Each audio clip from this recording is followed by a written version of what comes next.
Right, welcome to today's session.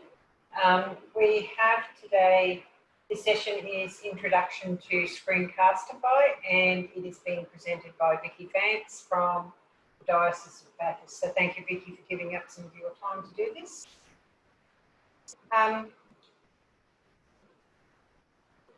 like to begin by acknowledging the lands that we all stand on are and always will be Aboriginal and Torres Strait Islander lands.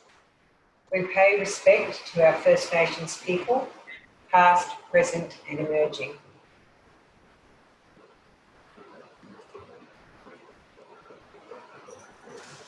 And we gather in prayer. Creator God, God of all, who gave the dreaming, you have journeyed with your people through the ages. You have spoken to us through the land, through story, through culture, through people, and have made your love clear to us through the person of Jesus. Empower us to honour the history of this great Southland, to remember the stories and all those who have gone before us as we walk together in a spirit of true reconciliation, respect and love. We ask this prayer through Jesus Christ our Lord. Amen.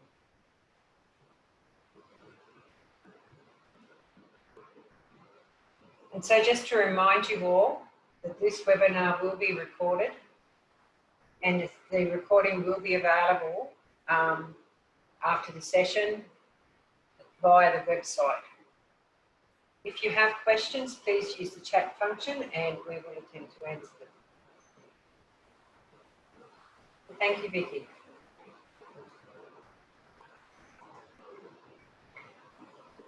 Are you right for me to take over now, Chris? Yep, there you go. Beautiful. Hello, everybody. While I just get the share screen happening, why don't you just pop in the chat your name and where you're from? That would be fantastic.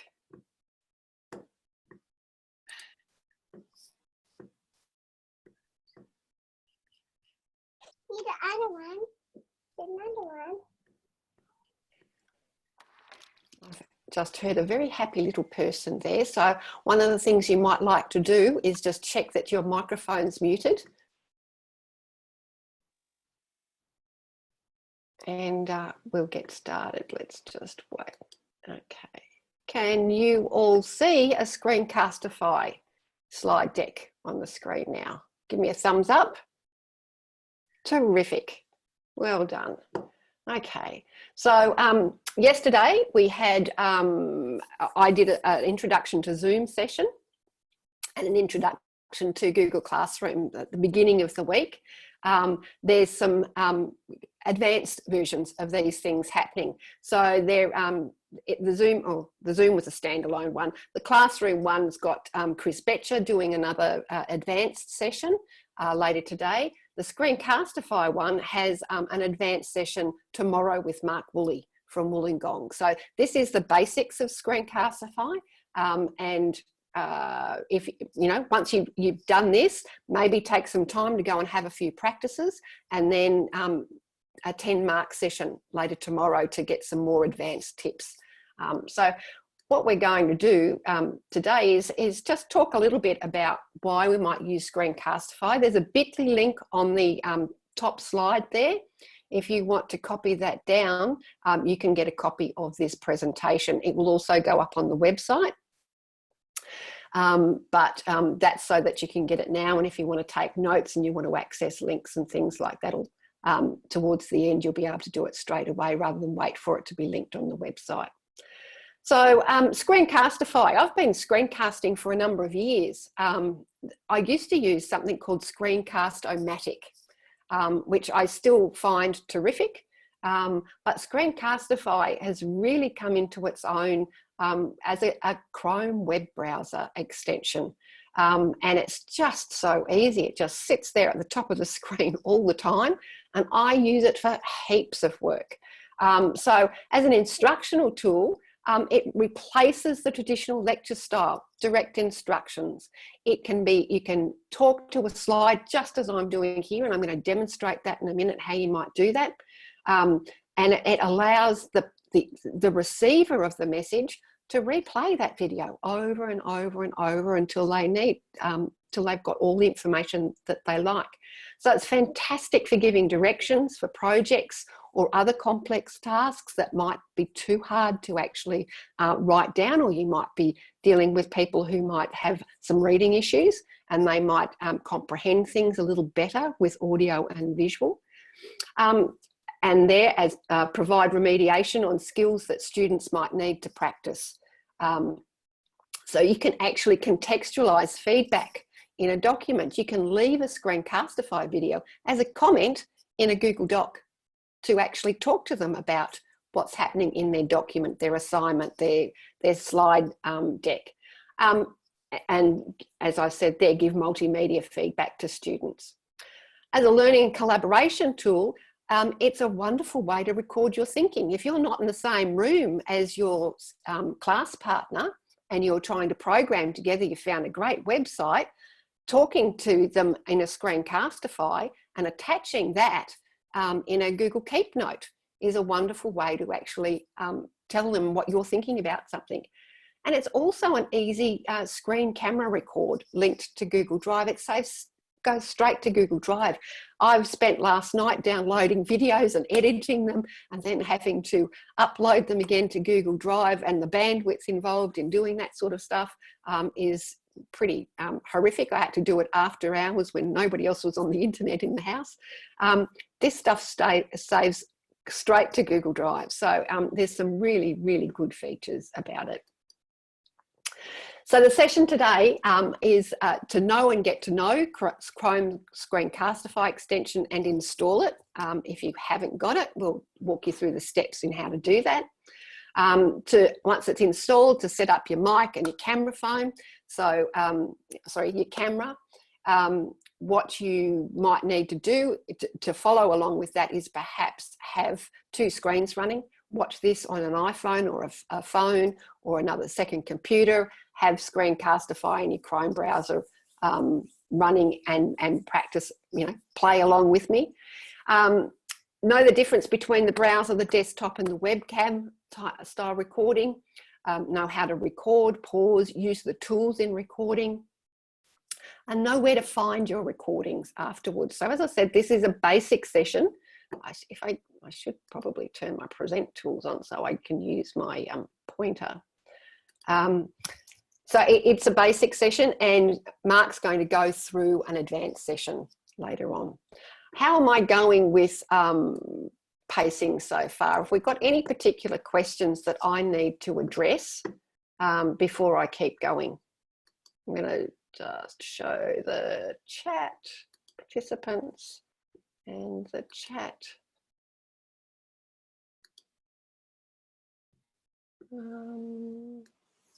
Vicky, all good in the chat so far? All good in the chat so far. I've got two wonderful facilitators with me, Karen and Chris. So that's great. All right, well, we'll keep going from here. There we go. So in the beginning, what you need to do is actually install the extension. So you can do it a couple of ways. But before I actually show you, I want you to note down on my last slide, hang on, my last slide, resources, this. So you can subscribe to Screencastify for free, but at the moment, because of the COVID situation, they have said that any teacher can get a premium subscription for free, and you need to put this code in, so, which is why I'm showing you right now, because if you actually follow along and put Screencastify in, you'll need to do this. So you need to go to this link, account screencastify.com.users/subscribe, and then put in the coupon cast_COVID, all capital letters. So I will put that, if I exit this, I can cut and paste that link straight into the chat.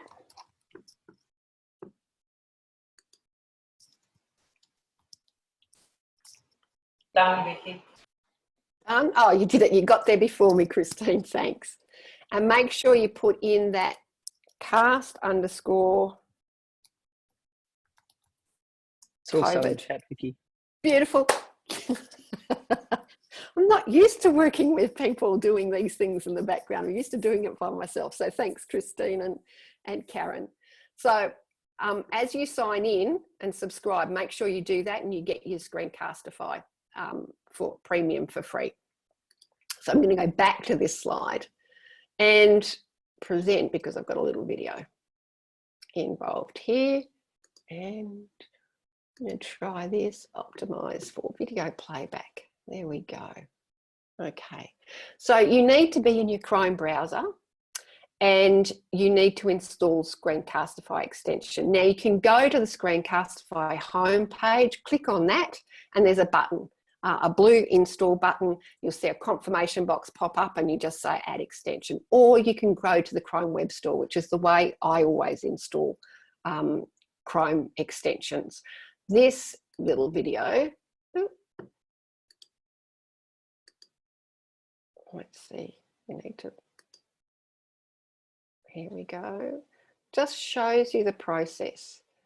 So you go to the Chrome Web Store, you search for Screencastify, we'll play it again, you add the Chrome extension, and then you give it permission, and so that's something to come back to if you haven't done it. I can't do it because I already have the extension added. But once you've added it, you sit up here in, can you see my pointers? Up here, there is a little tiny right-facing arrow, and that's my Screencastify extension now. That sits there all the time. So if I click on, once you've installed it, and click on that extension, it opens up. We'll just give it a second. And this is how you turn it on and off. So that's its little menu that sits there in the background all the time. You have to allow it to access to your website. You have to give it permission for things when you set up. You have, and I'm going to show you that slide at the moment. We'll just go to this next one. So on the browser desktop and the webcam, you click on that little link and it opens up. And this is the little dialogue that we've got going there. So we've got a browser tab, a desktop tab, and a webcam. The little menu, the little pancake menu, is always something extra in these things. You've got your settings icon over on the side, you've got your notifications, and this little button here takes you to your recordings. So if I do that now, well, actually this little one. So I pulled it out. The pancake menu shows you your recordings. There's usually a number of different ways around. It shows you your recordings, what your subscription is. So that's where you have your premium or your free, what your options are, your little settings. There's a little editor involved in there. We won't go into that too much today. We're just involved in recording. Classroom resources, that's the learning side of things. That's where you can go for help, the little courses. Switch account if you've got a couple of accounts, and sign out if you want to get out of the extension.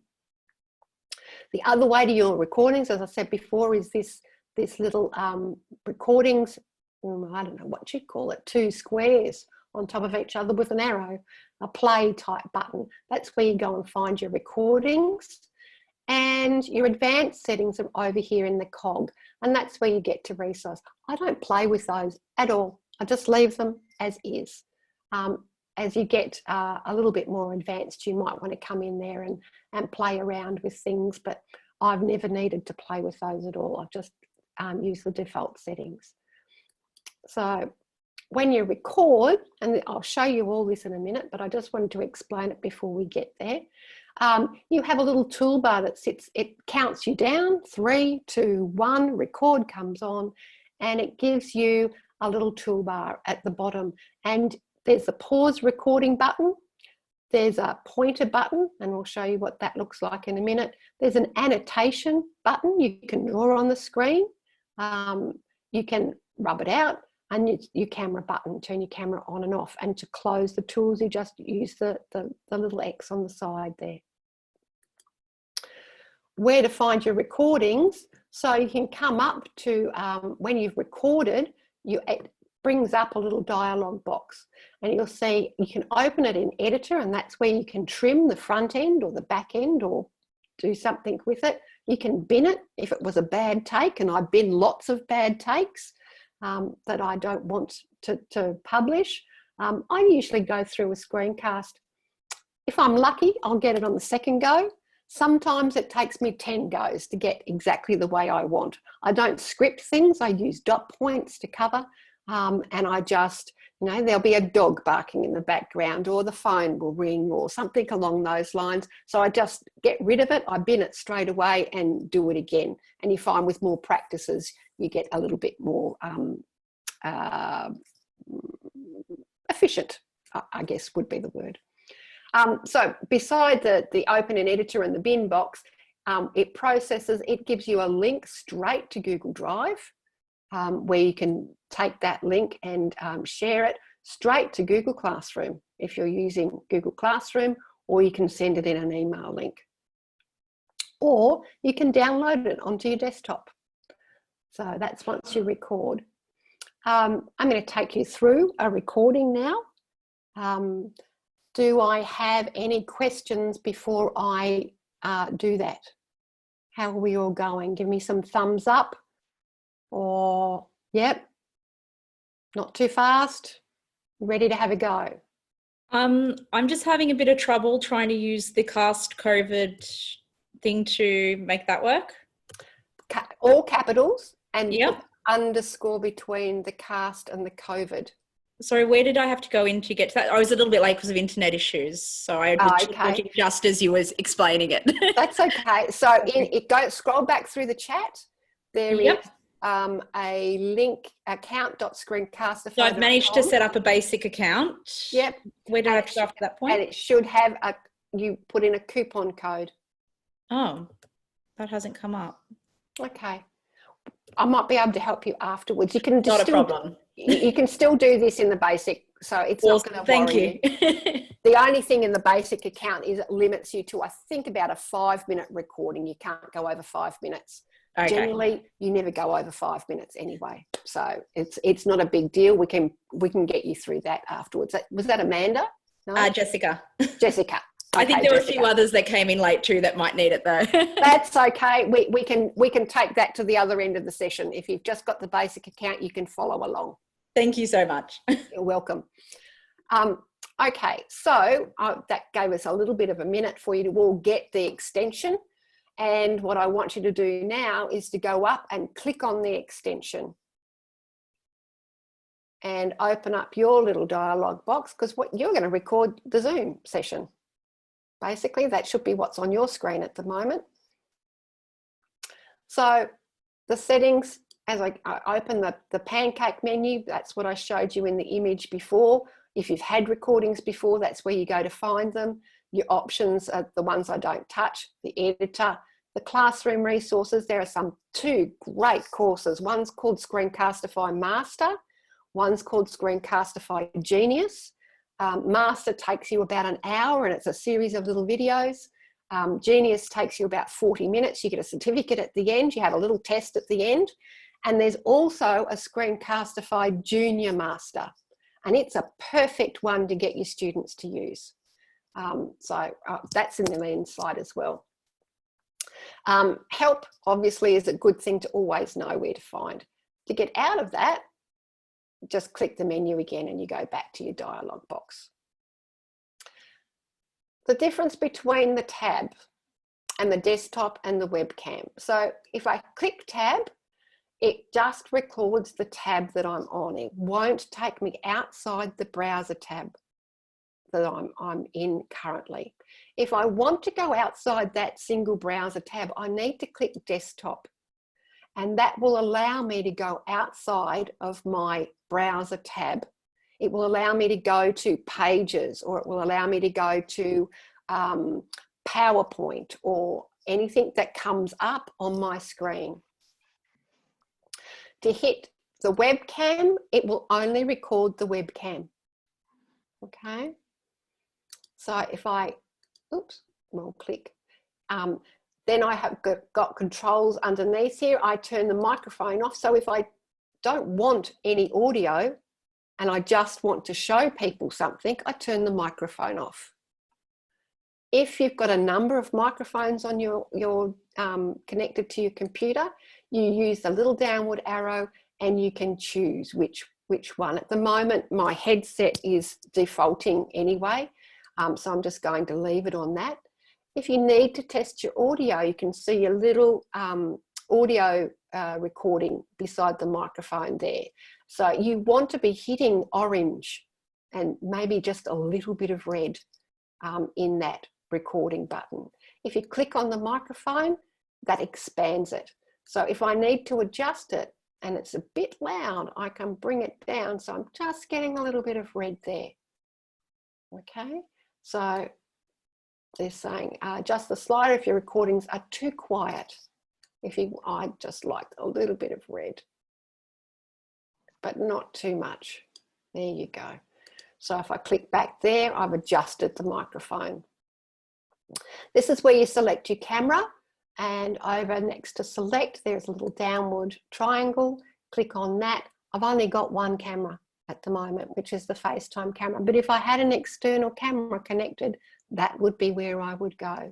So I'm just going to click the FaceTime camera and show more options. So you get to decide what the countdown is. 3 seconds is amazingly long when you're ready, but if you want longer, you can make it 10 seconds, you can make it 5 seconds. So I keep it on 3 seconds. And when you've got that set up, you hit record. How are we going? We've got a hand up there from Louise? No? Any questions before we hit the record? Have you all set your microphone and your camera? Raised a hand. I've got somebody raised a hand. Hi, Vicky. Our screen Hi. is blurry, so we can't see. I'm sorry, I couldn't see that, hear that. Sorry, so your screen is very blurry. We don't have a nice clear vision of what you're actually doing. Okay, that must be the bandwidth issue because what I'm doing is using Zoom and the thing. So what I will do is I will take you back to here.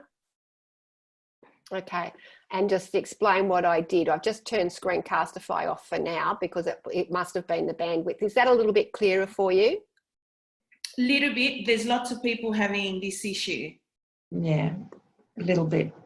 Right. So it's a bit of a bandwidth issue by the looks of things. What if I change this? Is it the optimize? Yeah, does that make it any Oh, different? wow, that's correct. That's great. That's lovely. Ah, there you go. Thank you. I was told to use optimize for to show full control, but that was when I was teaching in Zoom. So that makes it better for you. I'm really pleased you put your hand up and said that because I wasn't aware. Thank you very much. Okay, so what I just explained was I went to the pancake menu and I just showed you what that was, and I clicked the pancake menu again to get back to the dialogue in Screencastify. I then went down and I clicked between these 3 options: browser tab meaning only what's in my browser, desktop meaning the whole desktop, webcam only meaning only the webcam. Then I came down and I toggled my microphone on and off, and I went over, if I had more than one microphone, I used the little downward pointing triangle to actually choose the microphone that I was in. I then set the microphone level by clicking. That's a little coloured traffic light signal there next to the microphone if your microphone's working well. You want a little bit of red. If you need to adjust that, you click the 3 dots underneath the microphone. And there's a slider that opens up when you do that, and it allows you to adjust the level of your microphone so that you just get into a tiny little bit of red. You don't want to get lots of red because that will be too distorted for people on the other end. I then came down to the camera, and I only had one camera, so I didn't have a lot of choice. But if I had a number of cameras, you would select which camera to use. Like my desktop at work has a couple of cameras. I have an external camera. So I'd choose which camera I'm actually recording on. And then underneath there, it says more options. But this is obviously expanded. And I set the countdown. So I can have no countdown at all, or I can choose, if using the drop down menu, I can choose 3, 5 or 10 seconds of count in, and then hit record. So I'm about to do that now. Did that catch everybody up? Did that help? Yeah. Yes, I really appreciated that. Thank you. No problems. So I'm going to go to, let's see whether this changes it to, now I open Screencastify. And I'm going to show you what happens when you record. I just wait for it to open up. Okay, so I'm going to take this back to desktop. Okay, I've got my microphone on. I've got my webcam embedded. If I don't want my webcam embedded in the bottom corner of my screen, I just turn that off and it would just show the screen movements, the cursor movements on the screen. I'm going to leave it on so you can see what happens. And I'll keep it at 3, and I'm going to show drawing tools. That didn't pop up before because when I took that screenshot, I was only on the webcam. I forgot about that. So drawing tools, I'm going to show that as well so you can see. And that's a really good way to maintain people's attention on your video. So I'm going to hit record. Here we go. It's saying which screen, because I've got a couple of screens actually connected. So I want this one with the presentation on it.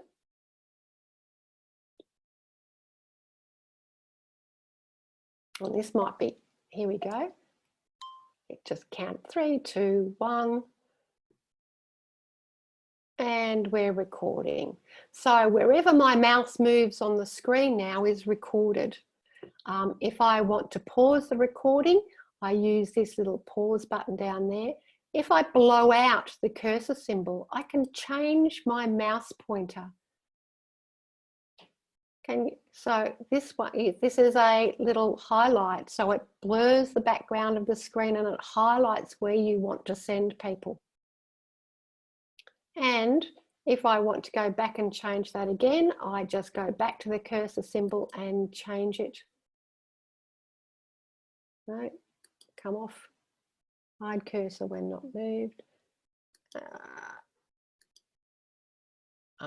It's taking a little, it's groaning. My poor little MacBook Air is really being pushed to its limits here. So there you go. This one, when I click, there's a little bit of a lag happening at the moment. If I click on the screen, no, you're not seeing it. It's still lagging. Go back and try again.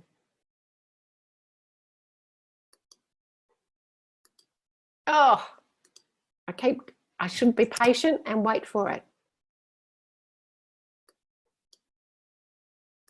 No. The other cursor that's coming up has a little round circle. And when you click on something, it shows you when you've clicked, but it's groaning. My MacBook is really groaning under the stress here at the moment.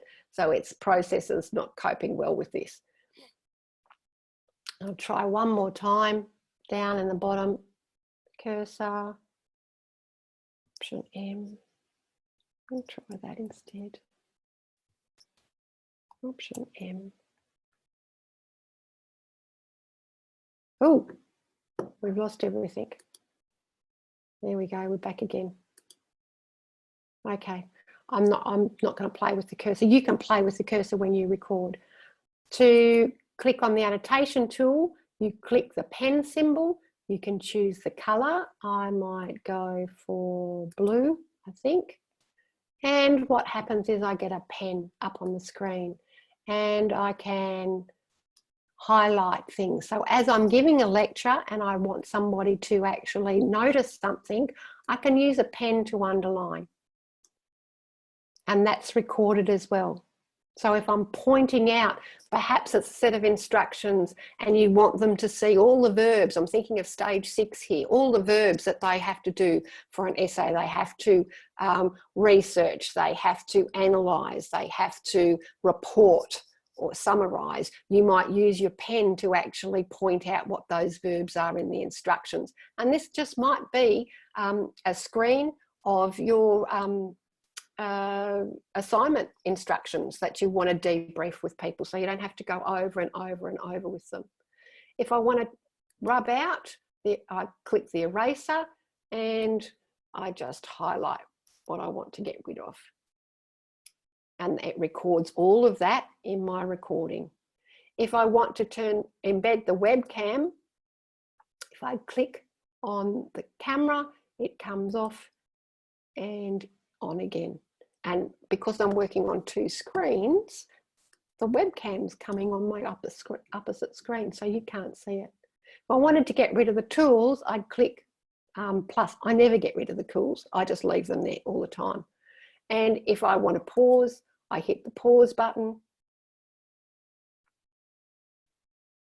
If I want to stop, oh, that's the wiper, that wipes the whole screen. But if I want to hit the pause, and then if I want to record again, I hit play again. And if I want to stop, and I'm going to stop this now, I hit the square button, which is stop. And what we'll see in a second is Screencastify will come up with a little dialog box. Here we go. Oh, my poor little laptop. It's getting very hot. There we go. So that's how quick it is to do your recording. As opposed to downloading and reloading, it now has the recording of what I did on screen. It's processing it, as you can see down here at the moment. If I fast forward, here we go. We should have, yep, see, everything that I did was recorded, my drawing. I could listen to the sound by turning the sound on down here. I can pause the playback there. I can trim. So if I want to trim, I might want to cut it.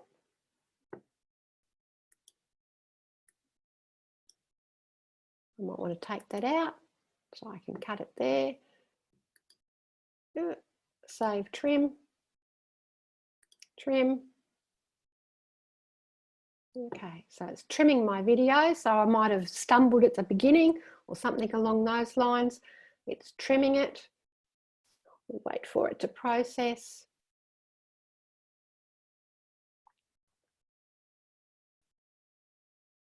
And this will be the trimmed video now that we have here. Copy a shareable link. Underneath more options, okay, is where you can set your permissions. So whether this is private to you or whether you want to share this video with students or you want anybody with the link to be able to see it from your Google Drive. So I click the downward arrow. Anybody in Bathurst Diocese can see this. Unlisted Bathurst Diocese who have the link to the video can view it. Private only to me. Public, anybody that I give the link to anywhere around the world regardless can see it, or unlisted, people who have the link to the video can view it. I'm going to choose unlisted for now. Okay, view on Drive will take me straight to my Google Drive and it will show you where that video is in your Screencastify folder in your Google Drive. But the great thing about this is if this was an instructional video, I can share it straight to Classroom. So if I hit that now, you will see it should bring up my Classroom menu. Here we go. And it was asking me to choose my class, and this was the one I was working in yesterday. Choose an action. I want to make an announcement. Hit go. And here are my instructions for the next assessment task. Post. And that will appear on my stream in my Google Classroom. Try view. And I haven't had to download anything. I haven't had to upload anything. It's Google Drive and Screencastify doing all the heavy lifting for me. I don't have to worry about uploading, downloading, and that will also then sit in the class folder. So that will sit there. You can link it back. If you're getting emails from students, you can say, go back and watch the video by giving them the link to this post where the video is in Google Classroom. So I've gone into Google Classroom a bit, but this is the beauty of the ecosystem that working in Chrome and with G Suite provides, is they connect to each other. As soon as you break the connection by going downloading into Mail, Apple Mail, or using Safari instead of Chrome, you don't get all those great ecosystem features. I'm going to stop sharing now and say, how are we going? Do you want to have a little practice and have me here while you do that? Or do you want to have a discussion? I've got a few tips to actually share at the end, but we've got probably five or 6 minutes left. Does anybody have questions at this point? Yeah, I just have one question. Hi, Mark. Hi, how you going? Thank you for showing how to send it to the recordings to Google Classroom. Can you send it, like I've got, probably 7 or 8 Google Classrooms. Can you send it to a specific one? Yes, I sent it to a specific one then. Okay, good. So it takes you to Google Classroom and you choose the classroom. Okay. And if you had 6 or 7, you wanted to repost it, you would reuse that post from that first classroom and into your other classrooms that you wanted it to appear in as well. So you don't have to post it 5 or 6 times. I'm thinking, year 9 maths, you might teach 3 maths classes and you might have separate classrooms. If those instructions are posted in class 1, you just reuse the post in Google Classroom to class 2 and class 3. So you're not having to redo that all the time. Thank you. You're welcome. I'm just going through, how do I access the recording? Really good question. Okay, so if I go to my screencast, oh, you can't see, I better share my screen again. Yep, okay, share, here we go. Share. I'll cancel. There you go. You can all see my screen again. Give me a thumbs up if you can see my screen. Excellent, thank you. So I'm going back to my Screencastify icon up there. And remember when we blew that out before, I said there was the little squares with the play button. So if I've already recorded something, that's a quick way to my recordings. If I hit that, it takes me to the folder in the Screencastify folder. There's all my recordings. I get rid of them every so often. I just go through and bin the ones that I don't need anymore. I can also open up my Screencastify folder in Drive and get them. So all those videos are actually in a folder in your Google Drive. So if I hit that now, you'll see how messy my Drive is. Here we go.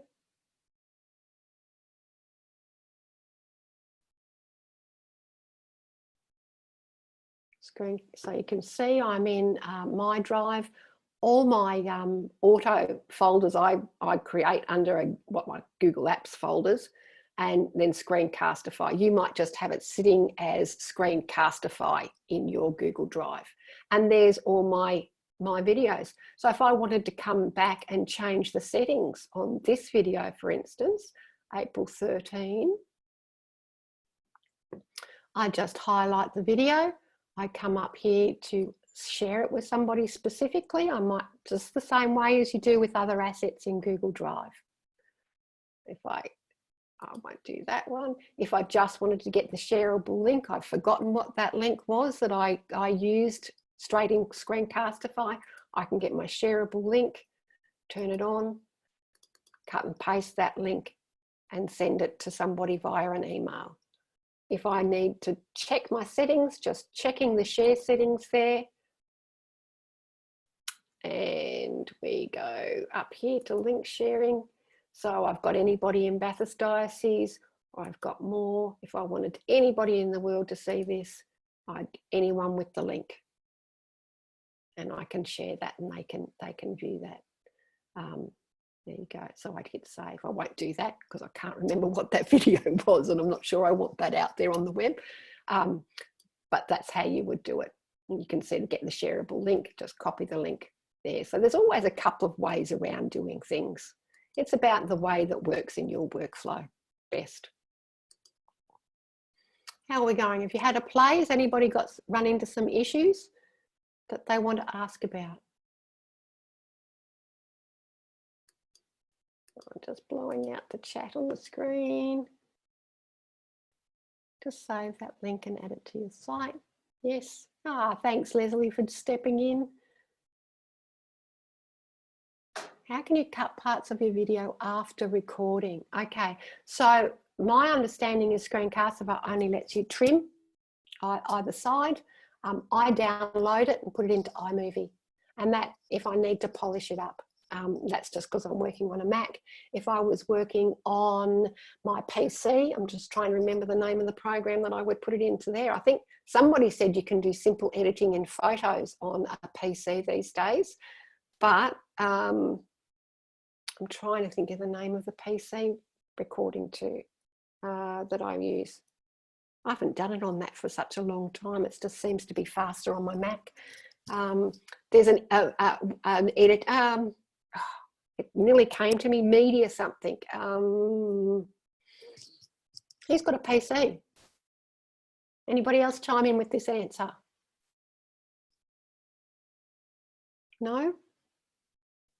Okay, I would download it, put it into iMovie and play around with it there. So if I need to reorder it, I don't use Screencastify for long recording sessions. I'm going to stop sharing now. I generally use it for things that are around about the 4 to 5 minute mark. And actually I need to share my screen again, but I'll go back to my presentation with the tips side of things. Excuse me, Vicky. Yes. If you're editing it in iMovie, Mm-hmm. does it still save as a Screencastify video, or does it save as an iMovie video? It Like will MP4? Yeah, it will save as an iMovie, but you can export it out of iMovie into an MP4 format. And if you wanted to, you could put it back into your Screencastify folder or put it wherever you wanted in your Google Drive. Okay. Same share settings. Okay, Yeah. thank you. You're welcome.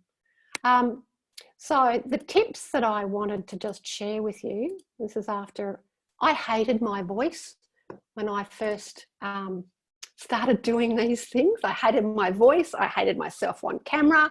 I just wanted to, there we go, I've got sharing again. The tip that you just got to get used to it, basically. You hide your self view and you don't look at yourself.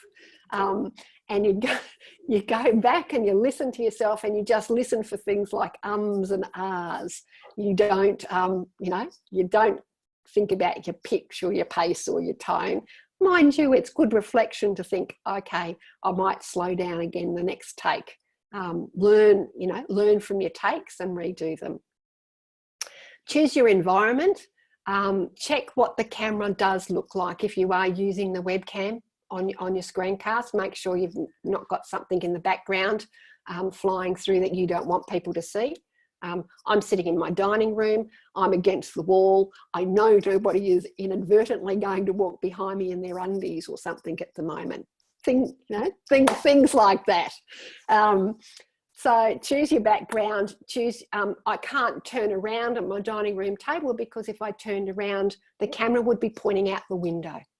and that would really flare. So that really affects the camera image.